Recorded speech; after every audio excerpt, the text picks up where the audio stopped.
en la que me volví un poco más esotérico y más abierto y empecé a escuchar programas de radio de misterio, ya sí, programas de radio. Y también el oír programas de radio y tertulias de gente, tertulias muy similares a las que se hacen hoy día en YouTube, pero que entonces eran por radio, de gente de estos temas que a veces hablaban en clave conspiranoica, pero hablaban con una seguridad y una firmeza y repetían constantemente lo mismo del gobiernos ocultos y demás, que ya al principio más o menos les creía, pero en determinado momento empecé a decir, pero bueno, es que a ver, es que vosotros también habláis con una pasmosa tranquilidad, pero vosotros os dais cuenta de la pedazo de operación que se tendría que hacer para que hubiera un gobierno oculto. Miles y miles de personas compinchadas y nadie puede escapársele nada, nadie puede irse de la lengua y empecé, o sea, el oírlos empezó a provocar, el oírlos y empezarme a darme cuenta de que había una serie de discursos que se repetían. Había gente que hablaba con gran seguridad, no hablo ya solo de teorías de conspiración, sino, por ejemplo, el típico que habla de lo que hay en el más allá. Por ejemplo, en un programa invitaban a un experto y decía que en el más allá pues hay determinadas dimensiones, o sea, primero cuando te mueres entras en la primera dimensión, luego tienes que estar un tiempo ahí, en la segunda, y luego a la semana siguiente traían a otro que contaba otra cosa diferente. Entonces piensas, pues uno de los dos se equivoca. Pero si luego traían un tercero que contaba otra cosa totalmente distinta, pues los tres no pueden tener razón. Entonces, está como parcerista, puede que ¿no? se equivoquen hasta los tres. Sí. Que el más allá es una especie como de fantasía que han creado los reptilianos dentro de la Matrix. Por cierto, a Parcerisa le empecé a oír por esa época. Entonces salía. Eso te iba a preguntar. En los programas de radio que había en la antigüedad, a mí me llama mucho la atención lo que pasa en Barcelona, ¿no? Me da la sensación como que en esa parte, por ejemplo, por hacer un símil, aquí en México me estoy dando cuenta de que en la zona de Tijuana, seguramente porque como es frontera con Estados Unidos, hay mucha gente que es entusiasta a conspiraciones, al tema del fenómeno ovni, ahí Johanan puso su negocio actualmente y demás. Y en España me da la sensación como que el tema tiene más éxito en la zona de Barcelona. ¿Cómo eran esos programas de los años 90, 2000? Bueno, pues primero que coincidían todos el mismo día, cosa que a mí me tocaba las narices porque era, o sea, era el domingo. Yo recuerdo que el domingo hacían en un programa, en Onda Rambla, hacían Luces en la Oscuridad con Pedro Riva. Y el otro, ¿A qué horas? ¿En qué hora? Creo que empezaba a las 11:30 o hacia las 12, ahora no me acuerdo, por esa hora. Sí. Y claro. duraba varias horas. Entonces, lo que hacía yo era quedarme al principio y escuchar el sumario, porque tenía la buena costumbre de, antes de empezar el programa, ponían una musiquilla de telediario y iban a decir los temas que trataremos esta noche. Primero hablaremos con no sé quién, luego hablaremos en la tertulia de tal tema, luego no sé cuántos. Sí. Y eso me hacía que yo me calculara a qué momento iba a salir tal cosa que me interesaba, tal contenido. Y mientras no oye, porque tenían secciones fijas como el consultorio de no sé qué vidente tarotista que le llamas y que eso me lo saltaba, ¿no? Porque para oír gente entonces me iba a otra emisora, o sea, oía varios programas a la red. Oía varios programas al mismo tiempo. Iba saltando de uno a otro. Vale, ahora voy a ir al otro que están haciendo una tertulia sobre Drácula o el vampirismo.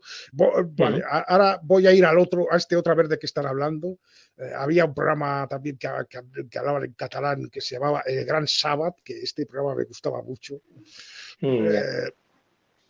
Y había otros programas también por ahí. Alguna vez había alguno otro día que duraba un poco menos. Pero bueno, en realidad se parecen mucho a muchos podcasts que hay hoy en día. Sí. Y ahí en esos programas tú escuchaste desaparecer y se lo conociste, ¿no? Ahí le escuché por primera vez, le escuché varios de ellos, entrevistas. Entonces era un ufólogo más, normal. Ya de la escuela seguramente de Antonio Rivera. Exacto, él de hecho era un gran admirador de Antonio Rivera, incluso escribió un emotivo memorándum cuando se murió, una especie de carta dedicada a él que leyó en uno de aquellos programas. Ujú. Y entonces yo recuerdo que las teorías de las que hablaba él, entonces él hablaba, por ejemplo, de que los grises en realidad eran robots biológicos. Robots, Y, claro. no, no, espera, no, es que eso de Ah, los robots biológicos vino después, no, que me he equivocado, que es que como había varias teorías a la vez, yo sí, no, veía es todos esos que programas, tiene un montón de ideas. sí, Dicen que no, son en este robots o momento que son... Sí. David Parcerisa defendía una cosa, un guión, una especie de guión que, como lo dijo en varias entrevistas, y yo algunas las llegué a grabar en cassette, eh, pues me aprendí ese guión. Ese guión era que en Sí. su planeta natal habían tenido una guerra. Los grises habían Ah, tenido ya, una ya. guerra en su planeta natal Los y planetas, sí. se habían quedado atrofiados físicamente. Por eso Chale. eran tan pequeñajos y no tenían ni órganos genitales ni nada, no podían reproducirse. Sí. Para alimentarse se ponían una especie de sopa celular. Recuerdo que Mm, hablaba de eso.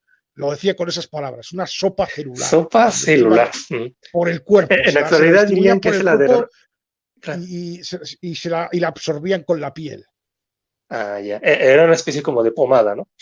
algo así, sí, una pomada que se pone en la piel y en sí se alimentan.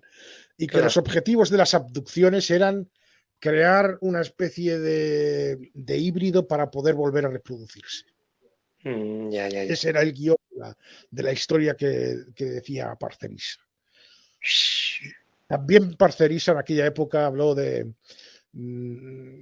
porque es que empecé a comprar también revistas del gremio, porque ahí Claro. había El anuncios totales famoso Más allá, más allá, el y en Karma uno, 7. Karma 7 y una revista que se llamaba La Séptima Llama, que salió un mm, artículo de David Parcerisa que es posible que aún lo conserve, tendría que Ah, sí, sí, buscarlo. sí, bueno, si lo encuentras, por favor, nos envías una foto y yo la publico bueno, en Twitter, o si no, publican en Twitter para darle retweet.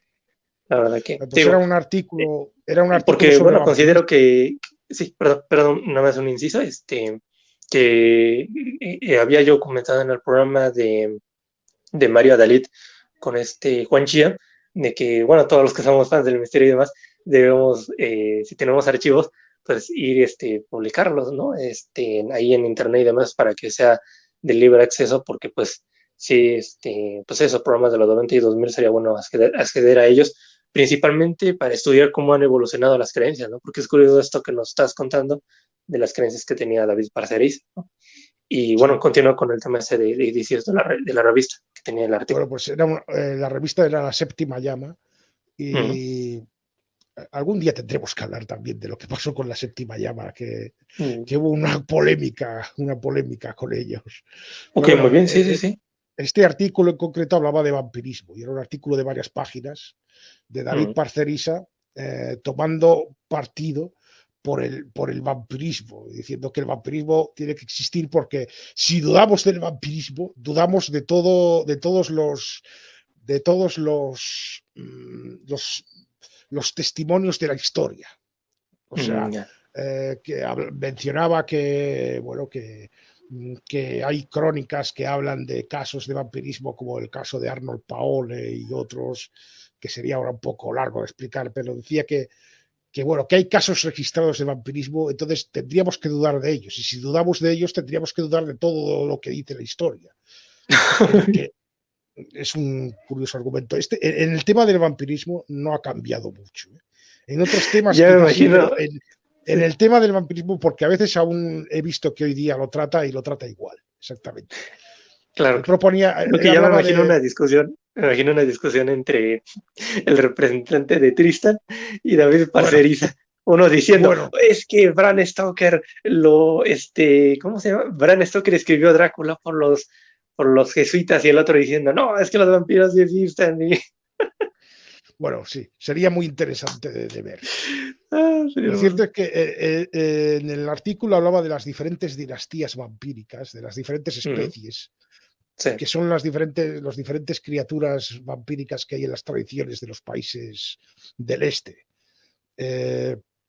Entonces, él hablaba de que todo esto lo descubrió después de leer el libro Vampirismo, entre la leyenda y la realidad, de Luis García Chapinal. Luis García Chapinal Claro. era otro individuo al cual oía a menudo en esa época. En esa época oí muchas entrevistas con él. Y mucho de lo que sé de vampirismo, ocultismo y satanismo y tal viene de esa época y de lo que explicaba Luis García Chapinal. Y decía que me encontré con Luis García Chapinal en un congreso, no sé qué, en un evento, y yo le pregunté si realmente existían estos seres, y su respuesta no la olvidaré nunca. Me dijo que en todas las culturas, no sé qué, no sé cuántos, como lo ponía en su libro. También, sí. Y entonces el Parcerisa proponía la teoría de que el vampirismo fuera producto de un virus de origen extraterrestre. Y que ese virus muta. Ajá. Y por eso hay tantas variantes de vampiro. Por eso hay Claro. diferentes tipos de vampiros, porque el virus Sí, muta. cada uno de ellos tiene una cepa. Entonces, Chapinal acogió muy positivamente mi teoría. Me imagino al Chapinal diciendo: ¡hostia, es verdad! ¿Cómo no lo había pensado antes? Chapinal también es un personaje curioso, entrañable, ¿eh? Claro. Sí, Hoy sí. día hace podcast, porque también es un gran entendido de cine de terror, y ha hecho mucho podcast hablando de cine de terror. Sus podcasts ahora mismo hace un podcast llamado Desde el Infierno, donde básicamente lo que hace es explicar la trama de una película de terror. Claro. Que la Creo que verdad, sí lo recuerdo, ese podcast del infierno, que así la, que salía en sí, Radio Nacional. Radio Nacional, sí. Que la Ujú. verdad, tampoco veo mucho la utilidad. O sea, para eso ya veo la película. Yo Sí, claro. Y me bueno, cuenta el, salió en Radio Nacional cuando estaba el gobierno del PSOE. Sí, cuando estaba creo que el de Zapatero, ¿no? Porque, lleva años en Radio ah, Nacional haciendo diferentes sí, programas. sí, o sea, no lo prohibieron cuando llegó el PP, ¿verdad? No, es que hubo una pequeña polémica por un programa en concreto, que fue el único que borraron, en el Sí. que decía con toda la tranquilidad del mundo que los judíos son un pueblo adorador de la oscuridad. Uy, ya, De hecho, el propio título, claro, es que Luis Chapinal está acostumbrado a moverse en este mundo donde decir esto es lo más normal, pero se claro, había sí, porque, olvidado de que bueno, es parte estaba de las haciendo un creencias. programa, para Radio Nacional, que salía para todo el Claro. país. Que no Sí, estás haciendo un programa para tus colegas misteriólogos, que todos son antisionistas y tal. Que estás haciendo un programa para toda España. claro, Y con claro. toda la tranquilidad diciendo: sí, hay pruebas. Porque él sale en sus podcasts ahí poniendo voz así: hay pruebas de que los judíos han hecho un culto a la oscuridad. Y bueno, se arma, claro, Sí, tuvieron que no, pedir salió perdón en todo. Radio Nacional. Y ese programa, solamente es ese episodio el que quitaron, que por cierto yo lo tengo Mm, guardado en alguna parte. ok, muy Y, bien, sí. Pero sí, no, la verdad que es polémico eso, ¿no? Que al final de cuentas es una calumnia, ¿no? Bueno, es una creencia que se ha ido heredando, ¿no? Desde, bueno, las calumnias que recibían los judíos en el pasado, luego los masones y, bueno, luego Taxil que le echó más de su cosecha.